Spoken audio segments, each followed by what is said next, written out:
Welcome to the most powerful video you'll ever watch.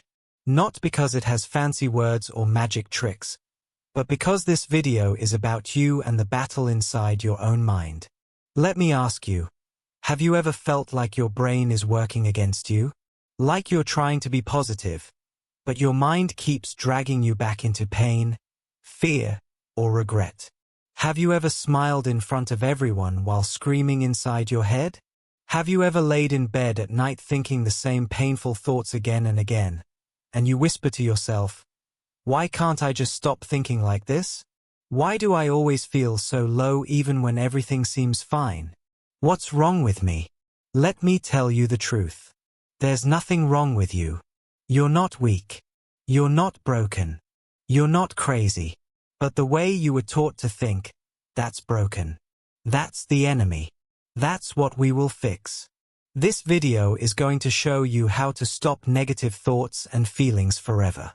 And we won't do it by reading motivational quotes.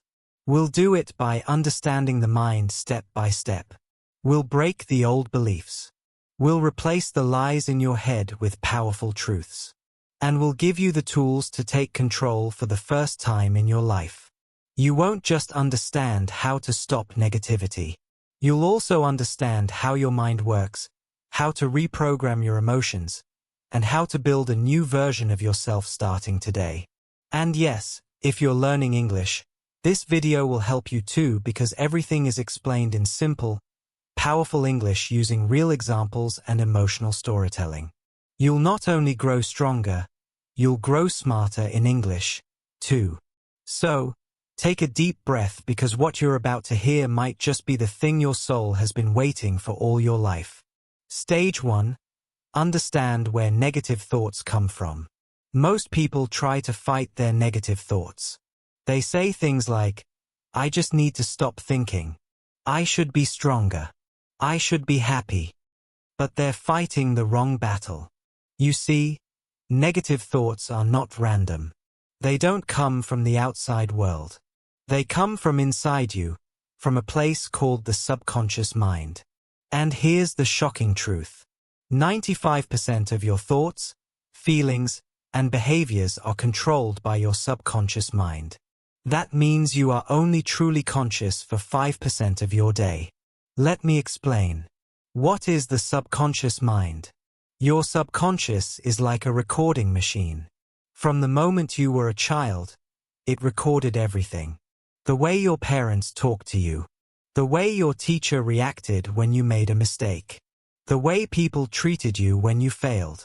The fear in your mother's eyes when there was no money. The pain of being laughed at, ignored, or rejected. All of it was recorded silently without permission.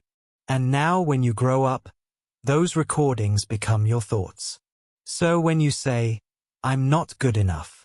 I always mess things up. I'll never be successful. Nobody really loves me." That's not really you speaking. That's your subconscious replaying old memories. Example. Let me tell you about Daniel. He's 26, smart, kind, funny. But every time he starts something new, a job, a relationship, a project, he quits. Why? Because every time something goes wrong, a voice in his head says, "You're just a failure. Why even try? You'll embarrass yourself again. You're not made for this." And Daniel believes that voice. But here's what Daniel doesn't remember. When he was 9 years old, he got up in front of his class to present a school project. He was nervous. His voice was shaking. And when he accidentally read a word wrong, the whole class laughed. Even the teacher smiled. Daniel went home crying that day. He didn't tell anyone. But that moment became a permanent scar in his subconscious mind. That scar became a voice, and that voice became a belief, and that belief controlled his life. That's what negative thoughts are. They're old pain disguised as truth. So what can you do? You don't fight negative thoughts like enemies. You observe them like detectives.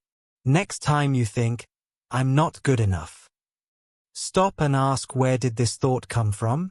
Who made me believe this? What is this memory connected to? Because once you understand the source, the thought starts to lose its power. Your first mission tonight: take 10 minutes, sit quietly and write this question at the top of a page. What are the 3 negative thoughts I think the most? And for each one ask, where did this come from? Who taught me this? You'll be shocked at what you discover. You'll realize that most of your negative thinking didn't come from you. It came from someone else. And it's been living inside you rent-free. But not anymore. Because the moment you see the lie, you stop living inside it. You cannot fix your mind unless you understand it. You cannot silence your thoughts unless you trace their roots. And once you know that 95% of your thinking is just programming, you finally understand that you are not your thoughts. You are the one who can rewrite them. Stage 2. The invisible loops that trap you. You've heard people say, I'm trying to be positive. I'm journaling. I'm doing affirmations. But still, they feel low. They feel like they're stuck in the same place no matter how hard they try. Same emotions, same pain, same anxiety, and they ask, why do I feel like I keep going in circles? Because they are. Welcome to the loop. The invisible mental trap that's been running your life behind the scenes. What is a mental loop? A mental loop is a pattern of thinking that feeds itself. It's like a song stuck in your head. No matter what you do, it comes back. You try to ignore it. It gets louder. You try to fight it. It fights harder. Let's understand the loop. Trigger. Something small happens. You get ignored. You make a mistake. You see someone else doing better. It triggers a familiar emotion. Insecurity, fear, guilt, thought. Your mind pulls up an old belief. I'm not good enough. They don't care about me. I always mess things up. Emotion. You feel pain again. You feel shame. You feel anger. You feel fear. Reaction. You do something negative. You isolate. You overthink. You scroll endlessly. You eat junk. You cry quietly. Guilt and shame. You feel worse. Why did I react like that again? Why can't I control myself? And now you feel even weaker. That feeling becomes the new trigger. And the loop starts again. You wake up already tired. You open social media already comparing. You make one small mistake and suddenly your whole day feels ruined. You feel guilty for being negative. You feel weak for being sad. You feel ashamed for not healing. And the worst part, the more you try to escape the loop, the tighter it pulls you in because you're not escaping, you're resisting. And what you resist persists. Let me tell you about Amira, a 24-year-old university student. Bright, beautiful soul. But she was trapped in the darkest loop you can imagine. Here's what her day looked like. Wake up and look in the mirror. My face looks tired. Why am I so ugly? Go to university and see others laughing together. Why don't I have friends like that? Maybe I'm just not likable. Try to focus in class, but one small mistake in front of others. Great. Now they think I'm stupid. Go home, open Instagram. She's so pretty. She's so confident. Look at her boyfriend. Lay in bed at night and cry but quietly. So no one knows. And here's what's tragic. None of these things were real threats. They were mental traps. But Amamira's loop was so tight, she didn't even realize it was a loop. She thought it was reality. The loop makes you believe that the pain is your fault. It makes you feel ashamed of being emotional, guilty for feeling broken, weak for needing help. So instead of escaping the loop, you build a home inside it. You start saying, this is just who I am. I'm just a negative person. I'll always be like this. And that is how people stay stuck for years. You don't break a loop by fighting the thought. You break the loop by breaking the pattern.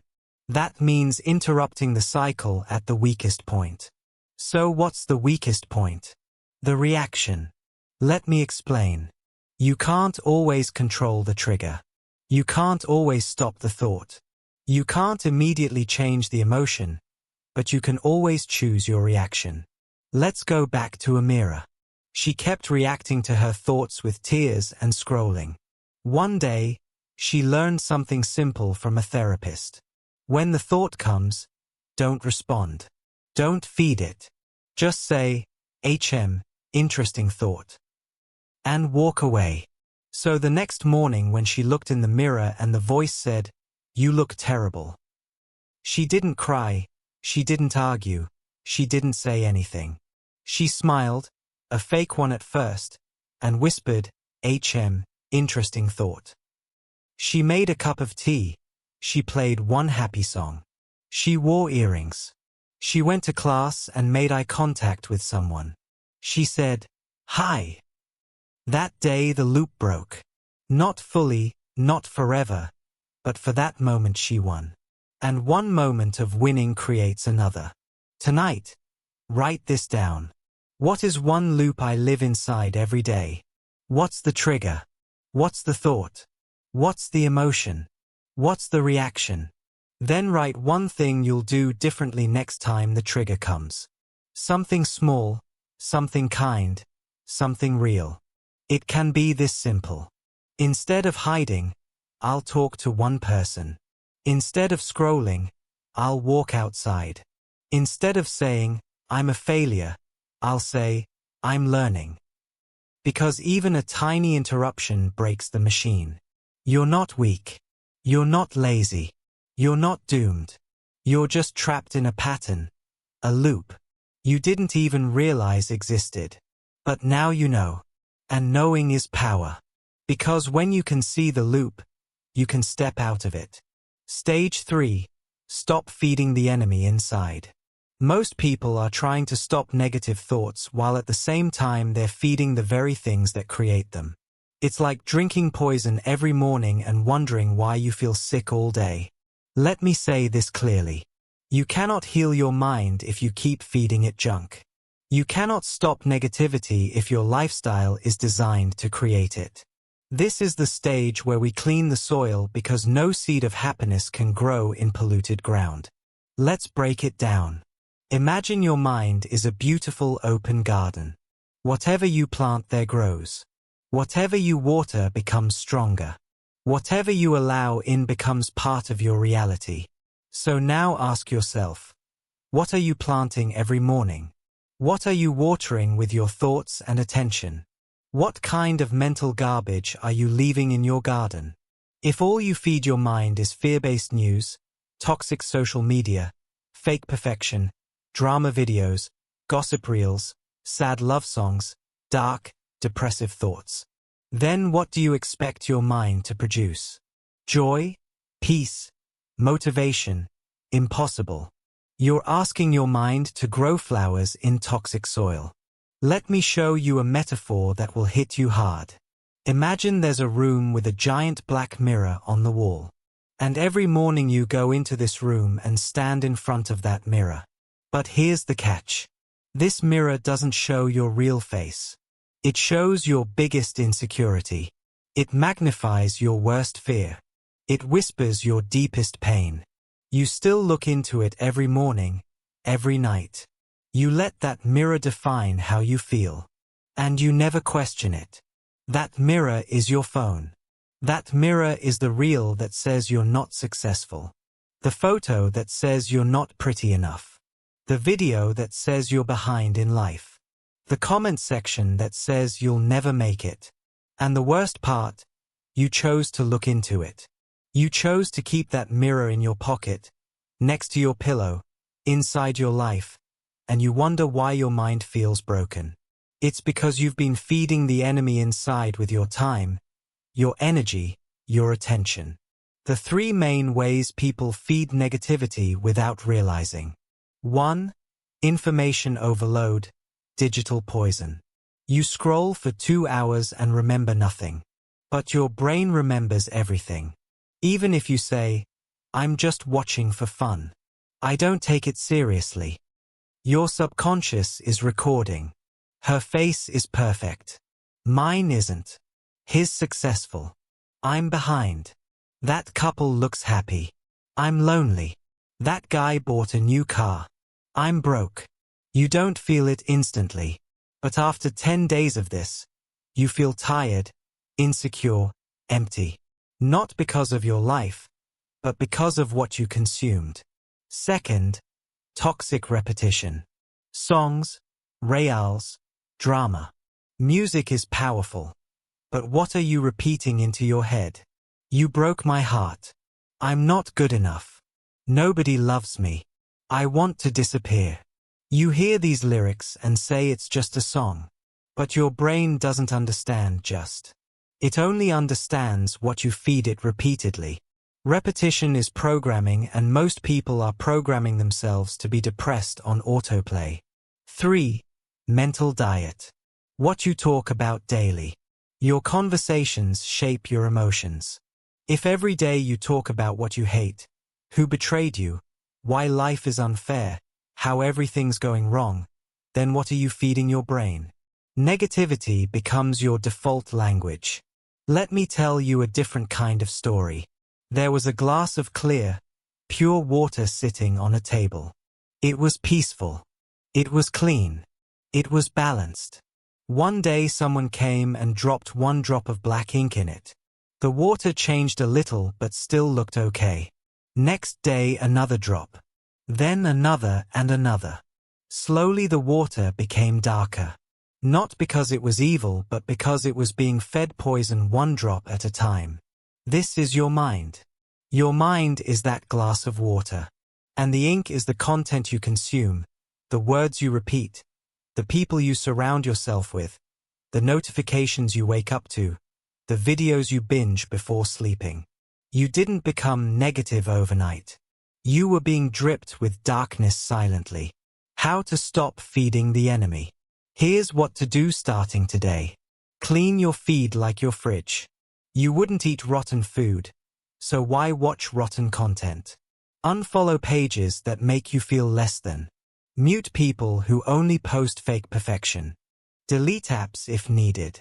Your peace is more important than staying updated. Replace, don't resist. Don't just stop watching bad content. Replace it with something that builds you. Watch real growth stories. Listen to calming or healing audio. Read one page of a growth book. Listen to people who speak truth, not just noise. Morning and night detox. The first 30 minutes after waking and the last 30 minutes before sleep are when your mind is most programmable. Use that time wisely. Don't scroll. Don't open reels.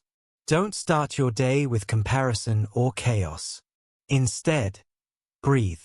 Write 3 things you're thankful for. Speak one powerful sentence to yourself. Today, I protect my mind. Your mission. Today, write this question. What 3 things am I feeding my mind that are hurting me? Be honest. Then ask, what will I feed my mind instead starting now? Small changes, big transformation. Your mind is not broken. It's just been badly fed. You are not the darkness. You are the light that's been buried under years of mental noise. So stop feeding the enemy inside and start feeding your inner peace, inner strength, inner voice, because your thoughts are seeds and what you plant today will grow tomorrow. Stage 4. Clean your mental room daily. Let me ask you something simple. You brush your teeth every morning, right? You take a shower, change your clothes, maybe clean your room, or wash the dishes. Because if you don't, your body smells, your home gets dirty, and you feel uncomfortable. But when was the last time you cleaned your mind? Not your Instagram, not your bookshelf, not your to-do list. I'm talking about the inside of your head. The mental space where you actually live. Because here's the truth. You don't live in your house. You live in your mind 24 hours a day. And if you don't clean that space daily, you will be living in a home that feels heavy, anxious, noisy, painful, confusing. Even if your outside life looks fine, inside you feel suffocated. So today we clean. Not once, not when we feel depressed, not when we break down, but every single day. Like brushing your soul. Let me take you deep. Let's break a myth. Negative thoughts don't only come from trauma. They come from accumulation. Just like dust settles on your furniture even if you don't open windows, mental dust collects in your mind from life itself.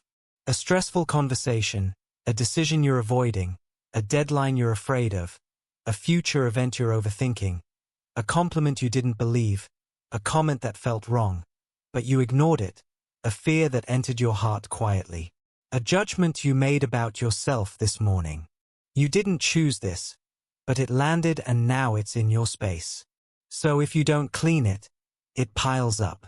Here's what happens when people don't clean their mental space. Stress builds up in layers, but you ignore it. You feel more irritated than usual. Little things make you angry. You become emotionally sensitive. One sentence can break you. You feel tired without reason because your mind is overloaded. You stop enjoying things because your joy has no space to live. You start avoiding life because everything feels like too much. And slowly, without realizing, you stop being you. You stop laughing loudly. You stop dancing freely. You stop speaking confidently. You stop trusting your ideas. You stop dreaming. Not because you're weak. Not because you're lazy. But because your mental room is full of unprocessed emotion. Imagine a small room with 100 open cardboard boxes. Each box contains something from your mind. One has a painful memory. One has your unfinished goals. One has your financial stress. One has a conversation you're avoiding. One has your fear of rejection. One has a thought you had at 3 a.m. One has your guilt. One has your secret self-doubt. Now imagine trying to sit and relax in that room. You can't. There's no space to breathe. This is what your mind becomes when you never pause to clean it. Here are 6 powerful, fresh, non-repetitive daily practices to clean your mental room. They require no app, no therapist, no external help. Only you, your intention and your inner awareness. 1. The thought shelf method. Mentally put thoughts aside. When your mind is overwhelmed, you don't need to solve every problem immediately. You just need to make space. So imagine your mind as a shelf. And when a thought keeps repeating, you gently say, "This doesn't need to be solved right now. I'll place it on the shelf. It'll wait." You're not ignoring the thought. You're giving it a home so it doesn't float around. This stops your mind from replaying the same thoughts over and over like a broken CD. 2. Temperature check.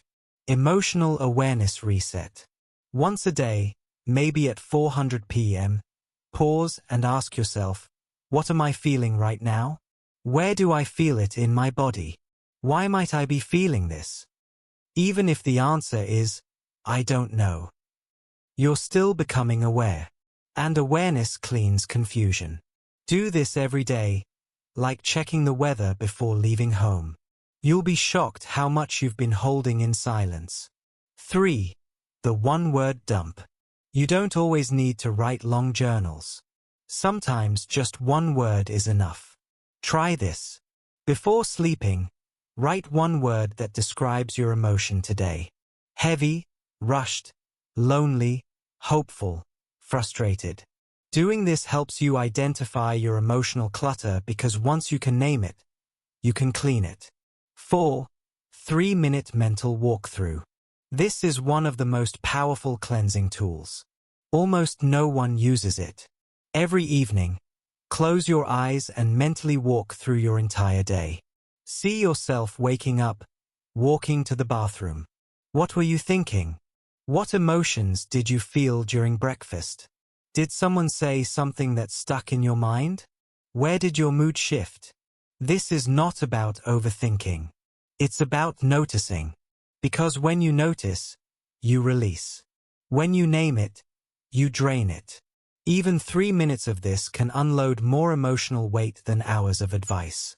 5. Speak to yourself like you're a child. Before bed, sit quietly and say one kind thing to yourself as if you were speaking to a small, scared child. Say, "You did your best today. It's okay to feel tired. I'm proud of you for not giving up. You made it through. That's enough. You are safe now." Do this daily and you will start healing your self-image, because the most dangerous dirt in your mind is not fear, it's self-hatred. 6th micro-forgiveness exercise.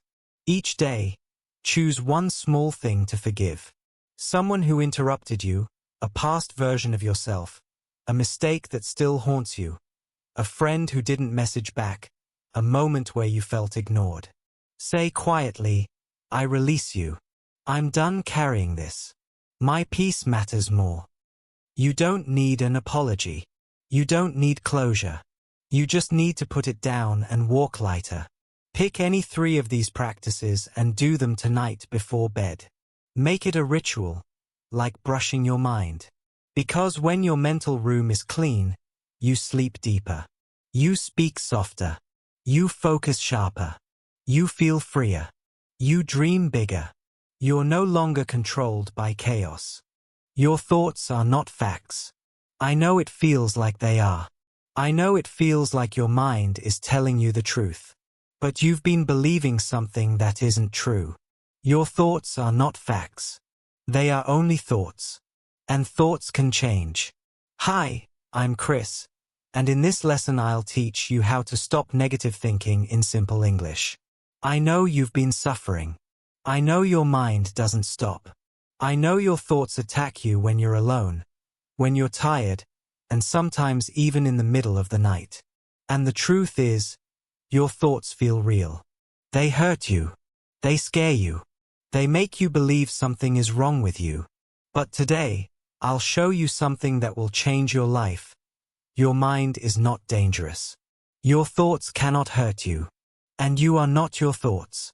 What I'm going to teach you comes from CBT, cognitive behavioral therapy, one of the most powerful therapies in the world for treating anxiety, stress, overthinking, and negative thoughts.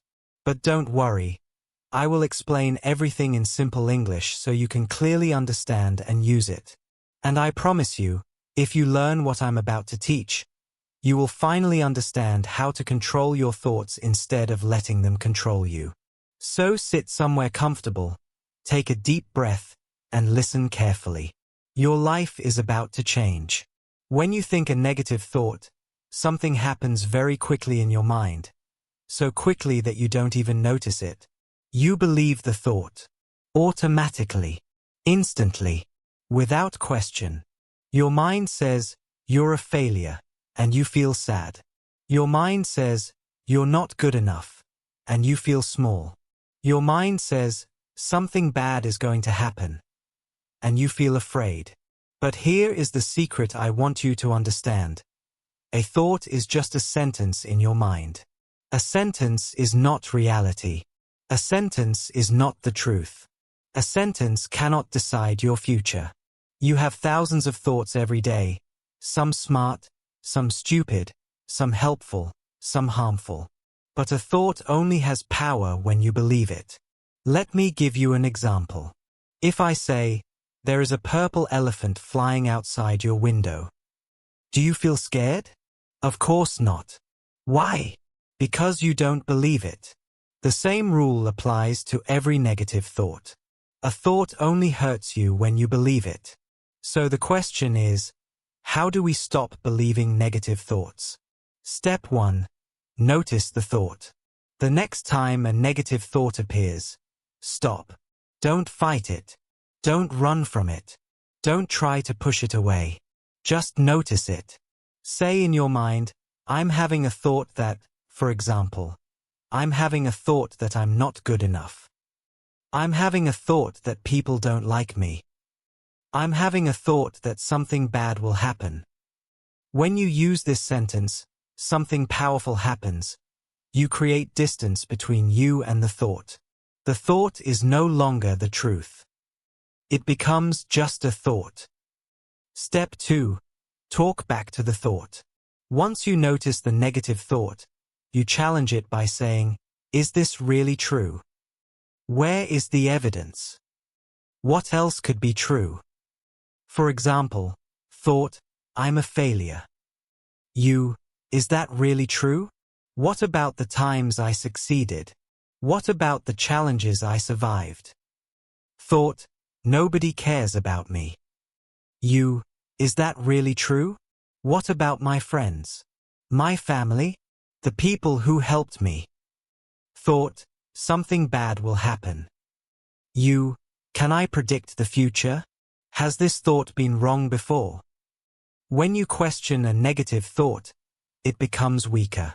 Step 3. Replace the thought. After you challenge the negative thought, replace it with a balanced, healthy one. Not a fake positive thought. Not "I'm amazing and perfect." No. A realistic and strong thought.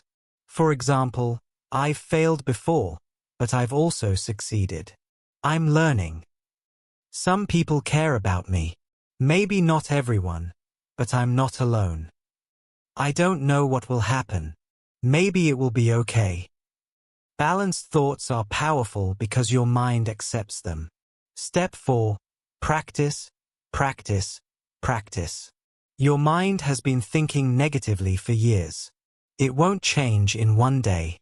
But every time you do this exercise, notice, challenge, replace, your brain becomes stronger. New neural pathways form. Your thinking becomes clearer. Your anxiety becomes weaker. And you slowly take control of your mind again. Don't worry if it feels difficult in the beginning. Every new skill feels hard at first. But I promise, if you keep practicing this, your life will change.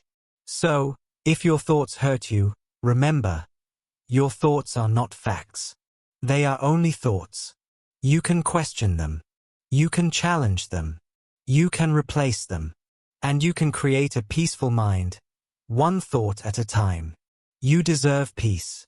You deserve happiness. You deserve a quiet mind. And you are capable of changing the way you think. I believe in you. And I'm proud of you for learning this today.